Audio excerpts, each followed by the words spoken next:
بسم اللہ الرحمن الرحیم۔ میرے سب چاہنے والوں کو، میرے سب قریبی اور سب دور رہنے والوں کو السلام علیکم۔ رمضان المبارک کا دوسرا عشرہ مغفرت جاری ہے۔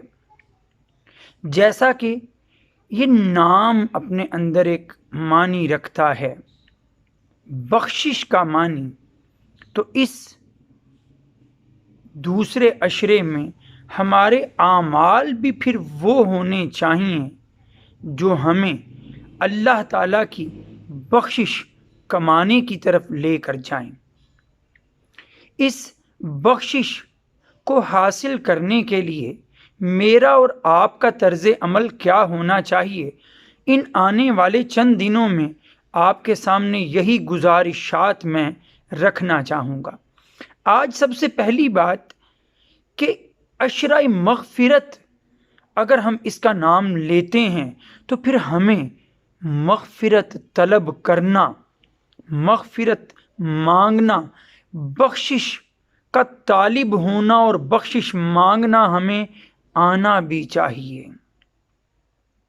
یاد رکھ لیجئے گا، اللہ تعالیٰ نے پہلا انسان پیدا فرمایا حضرت آدم علیہ السلام،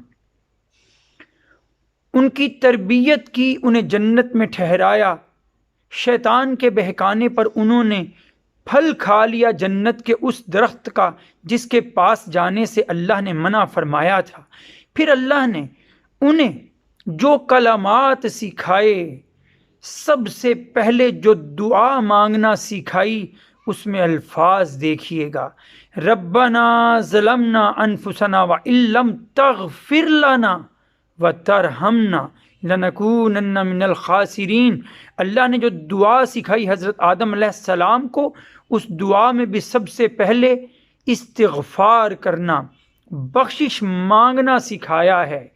پہلے انسان کو دعا سکھائی جاتی ہے تو استغفار سکھایا جاتا ہے۔ ایمان کی دولت سے جب ہم اپنے دلوں کو سرفراز کر لیتے ہیں، اپنے دلوں کو روشن کر لیتے ہیں، تو پھر ایمان والوں کی، تقوی والوں کی جس دعا کا ذکر اللہ تعالیٰ قرآن مجید میں فرماتے ہیں، وہ دعا کیا ہے؟ ربنا اننا آمنا فاغفر لنا ذنوبنا وقنا عذاب النار۔ اے اللہ، اے ہمارے رب، بے شک ہم ایمان لے آئے ہیں، لیکن اس ایمان کی زندگی گزارتے کہیں کوئی کوتاہیاں ہو جائیں تو ہمیں بخش دینا اور عذاب جہنم سے، آگ کے عذاب سے ہمیں بچا لینا۔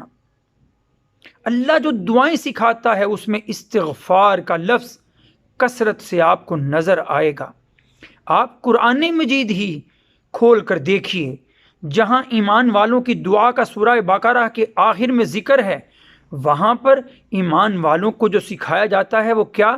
کہ وہ دعا کریں، واعف عنا واغفر لنا، اے اللہ ہمیں معاف بھی فرما دینا اور ہمارے گناہ بھی بخش دینا۔ یہ دعا سکھائی جاتی ہے۔ پھر حدیث کی طرف نظر کروں تو نبی کریم صلی اللہ علیہ وآلہ وسلم فرماتے ہیں کہ بہترین دعا، افضل الدعاء استغفر اللہ، کہ بہترین دعا استغفار کرنا ہے۔ اب رمضان المبارک کی بابرکت ساعتیں جاری ہیں، تو یہ استغفار کب رمضان میں مانگا جائے؟ تو اللہ نے قرآن میں ہمیں وہ بھی سکھا دیا ہے۔ آپ غور کیجئے، اللہ تعالیٰ ایمان والوں کی صفت بتاتے ہوئے ہمیں اشارتاً یہ بتاتے ہیں کہ یہ ایمان والے کیسے ہوتے ہیں، وَبِالْأَسْحَارِ هُمْ يَسْتَغْفِرُونَ، کہ سحری کے وقت یہ اللہ سے بخشش مانگتے ہیں۔ تو کیسا خوشنما پہلو ہے کہ اس رمضان میں ہمیں سحریاں بھی دستیاب، اس رمضان میں ہمیں تہجد کی نماز، تراویح کی نماز بھی دستیاب۔ تو سحری کے اوقات میں اٹھتے رہیے، راتوں کو جاگ جاگ اللہ کی عبادت کرتے رہیے، بخشش مانگتے رہیے اور اپنے گناہ بخشواتے رہیے۔ وآخر دعوانا ان الحمد للہ رب العالمین۔ السلام علیکم۔